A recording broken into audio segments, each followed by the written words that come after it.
So, ich werde kurz die Sprache auf Englisch ändern. Aber ich möchte alle herzlich bedanken, dass Sie gekommen sind. Und eigentlich rede ich heute nicht so sehr über den Verfassungsschutz, aber vielmehr über den KGB, weil ich kenne den KGB besser als der Verfassungsschutz und es gibt eigentlich mehr Quellen über den KGB als über den Verfassungsschutz. Good. Well, today I'll be speaking about so-called KGB helpers. This is a term that actually comes from the Federal Office of Constitutional Protection, Bundesamt für Verfassungsschutz, BFV, or BFV in English. And they used it in reference in their reports in the early 1990s to former KGB networks of spies run out of East Germany. And according to the BFV, these KGB helpers were particularly East Germans who had worked for the KGB at least until the collapse of East Germany. Of course, the suspicion was that in many cases they continued to work for the KGB. Like any KGB agent, according to the BFV, they were supposed to know only their control officer, whom they met in a conspiratorial apartment, or what the CIA would call a safe house. The KGB helpers were recruited especially to collect information from official records in East Germany about West Germans who were visiting the GDR, as well as fellow East Germans. They also collected information about individuals from schools, universities, East German party organizations, the East German government and military, and also allegedly the Stasi. Actually, I don't believe that part, but allegedly also from the Stasi. To this end, such KGB helpers, according to the BFE, received an official cover legend with the help of the Stasi, usually as employees of the Interior Ministry, for example, including in the local police force, the Volkspolizei. Despite this allegedly narrow research role for the so-called KGB helpers, the BFE wrote that they could also travel to the West with forged documents to recruit and meet with agents and collect potential intelligence. So this seems to be sort of a conflict between what they're saying that these helpers normally did, which was to basically sift through records in East Germany and help the KGB officers, and then supposedly they could go to West Germany. Well, the reality is, and I'll be talking about this, I guess I should have. Okay, but the reality is that these individuals about whom the BFE wrote or spoke, at least in public, they were actually so-called residents of the KGB. That meant that they were control officers. They were actually running agents. They weren't just, some sort of office help sifting through documents. They ran agent networks for their KGB control officers, and they did more than just engage in operational assistance. Now, these KGB helpers, as well as the KGB in East Germany, had a complicated relationship with the Stasi. For example, one of the researchers who writes a lot about intelligence questions, I think he recently passed away, Friedrich Wilhelm Schloman, said that the Stasi registered these KGB helpers as well as other KGB agents in East Germany without the knowledge of the KGB. And basically, the documentation that I found in the Stasi archives suggests this is not true. The KGB knew very well that the Stasi was registering certain individuals, but the KGB didn't prohibit them from doing it. They just tried to recruit people and not let the Stasi know. Another aspect of this is the sources that have been used. There's this problematic source, and I'll explain why it's problematic, the so-called security dossiers, Friends of the Stasi, Sicherungsvorgänge Freunde, which is basically a list of people, these people that the Stasi basically had reserved for the KGB, and these sources that have been used, they weren't just the KGB helpers listed in them, but also a number of other people, and I'll explain why this is problematic as a source. And then at the conclusion, I'll speak about what significance does the BFV's apparent misunderstanding of the nature of these KGB residents have in terms of the understanding of the KGB or the Russian intelligence services today. Now, for those of you who would rather have this in German, I already wrote a chapter in Der große Bruder with the very inspiring title, Die DDR's operative Basis für die Aufklärung des KGB, in the book Der große Bruder. You can read in great detail about it there, but I'm trying to focus on this one aspect today, the difference between what the BFV at least publicly said was going on and what had actually been going on. So, first point, in reality, these East German officers working for the KGB were residents, not mere helpers. The Stasi documents confirm the existence of such individuals trying to find and recruit sources for the KGB on East German territory. However, the Stasi documents refer to them directly as residents of the KGB, so it was no secret to the Stasi that these individuals existed. As the BFE suggested, they collected information from official records in the GDR about West Germans who were visiting in the area where they were located, but also information about East Germans in the various districts of the GDR. They also collected information about foreigners, for example, foreign students who were studying at universities in the district where they were stationed. My first point is that this collecting information about West Germans visiting a particular district of East Germany, or collecting information about East Germans, this was not some low-level activity. So, for example, we have this one KGB officer here named Vladimir Putin, one of 7 in the district of Dresden, working for the KGB liaison officer Lazar Matveyevich Matveyev, and one of his colleagues wrote in his memoirs about this time, and this is one of the few memoirs that actually fits with what sources we have in the Stasi records. He said they spent most of their times themselves sorting through lists of people from the West, visiting the district of Dresden, trying to see, oh, should we try to contact this person, possibly recruit them for the KGB? So, for example, they were looking for things like if a person was living near Bad Tölz in West Germany, because that's where US Green Berets were stationed, they assumed that in the event of a war or a first nuclear strike by the US, that they would be mobilized as first. So they wanted to have somebody looking there to see, oh, is there something happening here at this base at Bad Tölz? Or they would also try to, of course, recruit West German scientists, people who are, in the military and the government. There's a number of different reasons why they would recruit somebody. They seem to focus especially on scientific and technical intelligence. So people working in the weapons industry, high tech, those were the sort of people they especially liked to try to recruit. So Putin, like his other KGB colleagues, most of them had 2 such residents working for them. And these residents were all received special ID cards from the East German Volkspolizei, from the normal criminal police, and most of them were hidden under Dezernat K1, which was basically a unit of the East German criminal police who could use basically undercover methods. So it was a good place to try to hide somebody who was engaged also in intelligence collection. Interestingly, in the same place, you would also find Stasi agents or Stasi EMs or Stasi officers were also there, and occasionally they would bump into each other. So, for example, one of the residents for Putin, well, this is before he worked for Putin, but he was working for another KGB officer in Dresden.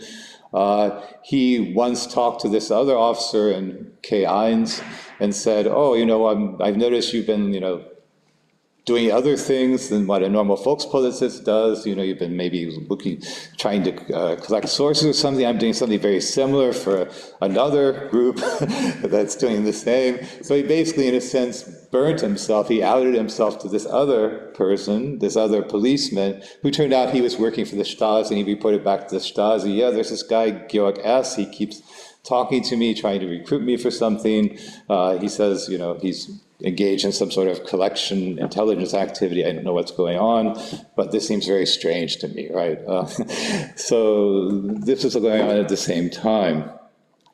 So these residents for the KGB received, if they didn't already work for the Volkspolizei, they received IDs, so they could basically use the records of the Volkspolizei to see who was coming into the district. They also normally received an identity card for the Rat des Bezirkes, that means for the local district administration, because that's where you would also have lists of people visiting from West Germany or from abroad, and then you could go through the list and try to find potential sources. Now, interestingly, of course, and this is one reason why the Stasi usually knew about these KGB residents, is that these, of course, these fake IDs came from the Stasi. It was the Stasi that manufactured them for them in most cases. However, the KGB also used the East German Interior Ministry to get such fake IDs. So that meant the Stasi didn't always know who these KGB residents were. And in fact, I would say that the KGB often played off the East German Interior Ministry against the Stasi to try to keep as much secret as they could. Okay.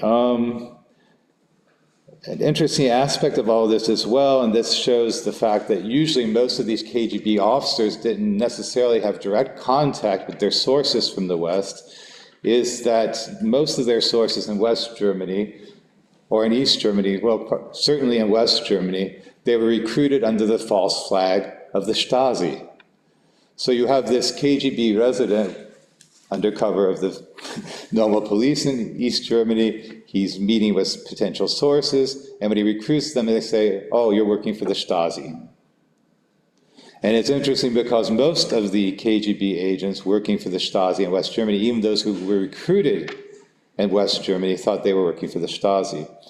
Now, this is also because the KGB assumed that some people just wouldn't work for the Russians. You know, maybe they had a bad reputation. I guess the Stasi had a better reputation, or at least they're Germans talking with Germans. But they often did this, so there are a number of cases where somebody was arrested in West Germany for spying for the Stasi, and the Stasi was like, what's going on here? And you would see things like, you know, notes or card entries where the Stasi officer write, was arrested, supposedly working for MFS, and then exclamation point. Oh, he's working for the Friends, meaning the KGB. So they only found out afterwards, and there was even a case where one of the sources continued to work after 1991 for the KGB. But it was only in 1991 that he learned, oh, his KGB resident, this East German, told him, oh, by the way, all these years you've actually not been working for the Stasi like I told you, you're actually working for the KGB. Do you want to keep working for us? And he said, oh, okay. But that shows, you know, how they kept this undercover all this time. So this is a very complicated relationship, you can see, and you can imagine all the different types of problems that crop up, and I wrote about some of them in our book. So this practice that the KGB had of recruiting individuals and running them through as residents through the East German criminal police, it actually is a practice that dates back to even before the Stasi was created. I found one file of somebody who was later prosecuted who had served as one of these residents for the KGB in the late 1940s, early 1950s, and he was basically talking about in West Berlin how he's trying to recruit sources for the KGB. He kept going across the border from East Berlin, and everything he described was basically the same as what these residents were doing in the 70s and 80s based on the files I looked at. Many, but not all of these individuals have been recruited as policemen. You know, they were policemen and they were recruited by the KGB first unofficially, but then eventually they started working full-time for the KGB, and the KGB paid their salaries. Now, this is also an interesting issue that comes up, is that, you know, well, how do they pay these residents? Because they're supposed to be, you know, working in East Germany. You have to think about their pension. You have to think about their health insurance. So how do you pay them? So in some cases, they were paid through the Stasi. In some cases, they were paid through the East German Interior Ministry. We know that as well. In some cases, it remains unclear how they were paid, but they were definitely paid through official channels so that they would have also their possibility to get a pension. But of course, the fact that they were under the East German normal police was a problem in a number of different levels. First of all, normal East German police weren't supposed to have contacts with people in the West. But if you're a resident working for the KGB trying to find agents in the West, of course you have contacts with people in the West. So there are often cases that come up where, a Stasi officer who's looking, responsible for making sure that in the Volkspolizei or the Interior Ministry that they're not engaged in some sort of perfidious activities. They'll report back, oh, there's this guy, he's a Volkspolizist, he has all these West contacts, we need to investigate him. And that's perhaps one of the times that is actually useful for the KGB if the individual has been registered by the Stasi in the so-called security Vorgänge for the Friends. And what these were a list of people who were basically reserved by the Stasi for the KGB because they had found out that they worked for the KGB, or the Stasi tried to give them to the KGB as potential agents.